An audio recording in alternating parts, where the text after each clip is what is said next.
Hi, my name's Ryan, CEO of ApplicantPro, with today's hiring tip. So employer branding and the concept of employer branding has been around for a long time. It seems like, at least for a couple years there, it's all I heard about. Every time I go to a SHRM event, every time I go to a trade show, somebody would be there talking about employer branding. It's very similar to branding when it comes to marketing. And I can tell you, my marketing team will tell you that the one way to trigger me and get me super upset is to talk about branding.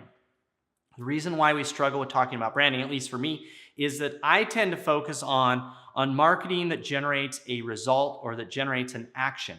And a lot of times branding is this bigger long-term strategy that doesn't have to do with a response. But when it comes to employer branding, there are ways to look at this that I actually do believe making some adjustments will generate a response. It just has to do with what metric you're tracking to know whether it's working. Now, if you think about it as consumers, we've been trained by the internet to investigate things before we buy, and more specifically, investigating them before we even contact, right? Just last week, I was out traveling. I stayed in a hotel. I definitely went and read reviews before I went to that hotel or before I reserved it. While I was out of town, I went to a restaurant. I opened up Yelp. I looked at their reviews. I read the feedback of what people had said about it.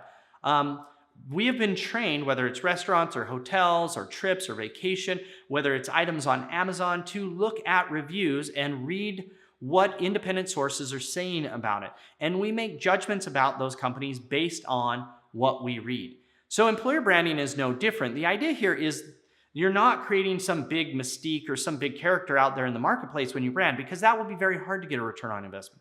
Instead, we want to really drill down into what judgments job seekers are making about us based on our brand.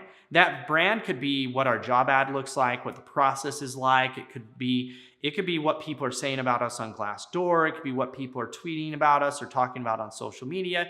Employer brand is connected to the brand of the company itself most times. So you're even looking at the brand of the company that marketing's working on.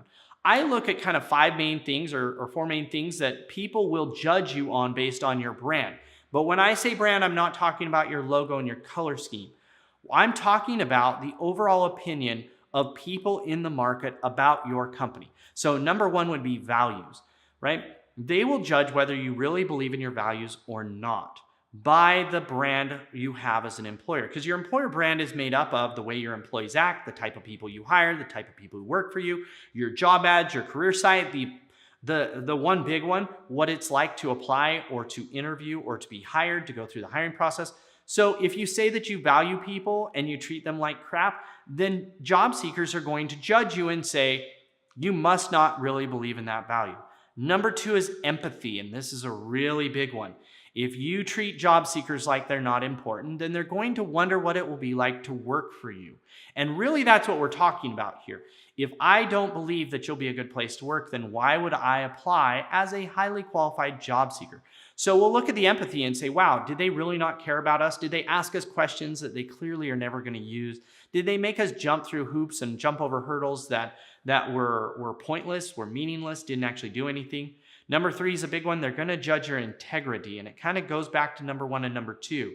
Will you do what you say you do?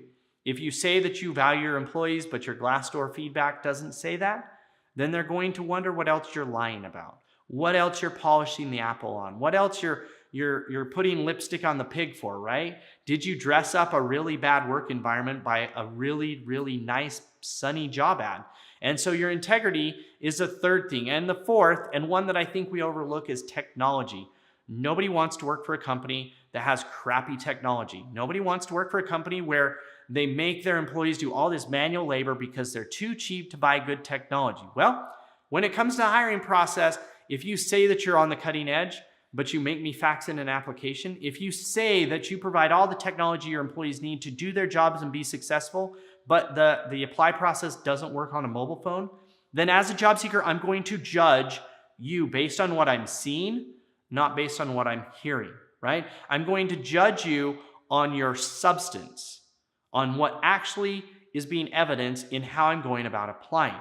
So how can you use this? Well, walk through the process as a job seeker, read your ads, look at your career site, go through the apply process and ask yourself, what judgments are job seekers going to make about our brand and about our company based on what this experience is like?